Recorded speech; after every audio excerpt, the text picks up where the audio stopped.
প্রেসিডেন্টের ভাষণের উপরে বক্তব্য অব্যাহত আছে, এটা থাকবে, এটা চলবে। এ নিয়ে মাননীয় চিফ হুইপও আমাদের সাথে কথা বলেছেন।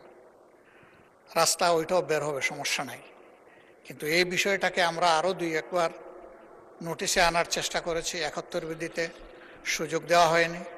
এখনও যদি এইভাবে পাশ কাটিয়ে যাওয়া হয় তাহলে জনগণের কথাকে এখানে আমরা সবাই মিলে আলোচনা করতে পারবো না? আমরা কি একটু সুযোগ সৃষ্টি করব না সবাই মিলে, যে এই সমস্যার সমাধানটা কিভাবে করা যায়? আমরা তো কাউকে দোষারোপ করার জন্য এই আলোচনায় যাচ্ছি না, আমরা বাস্তব অবস্থাটা জেনে কি করা যায় সেই বিষয়টা আমরা কথা বলতে চাচ্ছি। তো এখন যদি এই সুযোগই দেওয়া না হয় তাহলে আমরা কি ধরে নেব? আমরা ধরে নেব যে জনজীবনে এখন যে প্রবলেমটা সবচেয়ে বার্নিং, এইটাই আমরা এই সংসদে আলোচনা করতে পারলাম না। এটা কি আমাদের জন্য একটা দুর্ভাগ্য হবে না মাননীয় স্পিকার? দেশের মানুষ তো প্রত্যাশা করছে। আমি নিজে এই বিষয়গুলো বাস্তবে বোঝার চেষ্টা করেছি। পত্রিকায় অনেক কিছু লেখা হয়, সামাজিক মিডিয়ায় অনেক কিছু আসে, তার কিছু বাস্তব কিছু অবাস্তব। নিজেকে বোঝার চেষ্টা করছি আসলে কতটুকু বাস্তব, কোন জায়গায় কোন সমস্যাটা। কিন্তু সব খুশি তো ওখানে গিয়ে আমি বুঝতে পারবো না, আরও কিছু বুঝতে হবে সরকারের সংশ্লিষ্ট মন্ত্রণালয় থেকে। আপনি বিবৃতির কথা বলেছেন, তিনি যে বিবৃতি দিয়েছেন আমি বাস্তবের সাথে কোনো মিল খুঁজে পাইনি। তো সে বিবৃতি দিয়ে কি হবে? এই বিবৃতিতে কি সমস্যার সমাধান হবে? একদিকে বলা হচ্ছে তেলের কোনো সংকট নাই, আরেকদিকে বাস্তবে কি ঘটতেছে সেটা তো সম্পূর্ণ ভিন্ন। এবং দেখতে যে এই নিয়ে দারুণ অসন্তোষ মানুষের মধ্যে। আমরা যদি এখানে একটু খোলামেলা আলাপ করতে পারি, সঠিক তথ্যগুলি যদি এই ফ্লোরে আসে, আমরা সবাই দায়িত্ব ভাগ করে নেব। জনগণ তো এই দেশে আমাদেরকে প্রতিনিধিত্ব করার জন্য এখানে পাঠিয়েছে।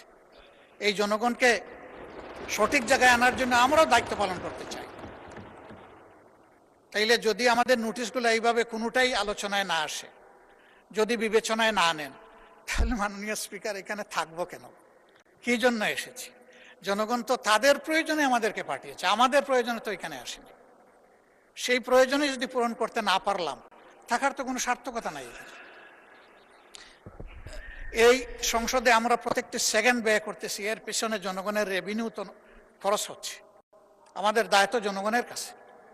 এগুলা তো আমরা আমাদের নিজস্ব সম্পদ দিয়ে গড়ে তুলিনি, জনগণের সম্পদ দিয়ে এটা গড়ে তোলা হয়েছে। আর আমরা কথাটা বলবো এই মুহূর্তের সবচেয়ে বার্নিং যে সমস্যা সেইটা নিয়ে। এইটাই যদি না দেন তাহলে কি আমরা জাস্টিস পেলাম আপনার কাছ থেকে? পেলাম না। মাননীয় নেতা, যদি আমি অনুরোধ করবো যে এইভাবে নোটিশটা নিষ্পত্তি না করে আপনি আজকে না করেন, একদিন পরে হোক, 2 দিন পরে হোক, বিষয়টা আলোচনার জন্য ফিক্স আপ করেন এবং তখন মুলতবি করে এটা আলোচনা করেন। মাননীয় বিরোধী দলীয় নেতা, আপনাকে অসংখ্য ধন্যবাদ। মাননীয় স্বরাষ্ট্রমন্ত্রীকে এই বিষয়ে কিছু বলতে চাচ্ছেন? মাননীয় স্বরাষ্ট্রমন্ত্রীকে একটু দেখি। জি, আপনাকে অনেক ধন্যবাদ মাননীয় স্পিকার। মাননীয় স্পিকার, মাননীয় বিরোধী দলীয় নেতা যে প্রস্তাবটা উত্থাপন করেছেন সেটা অবশ্যই আলোচনার যোগ্য এবং জাতীয় জীবনে জরুরি গুরুত্বপূর্ণ বিষয়ও বটে।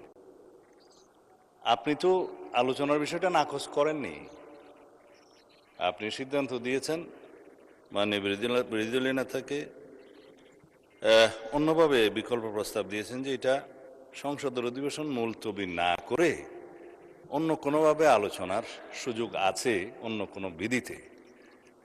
যেমন আপনি বলেছেন 300 বিধিতে মাননীয় মন্ত্রী বিবৃতি দিয়েছেন এবং এই বিষয়ে কোনো না কোনো দিন বিভিন্ন বিধিতে আলোচনাও হচ্ছে। কিন্তু যেহেতু মাননীয় বিরোধী দলীয় নেতা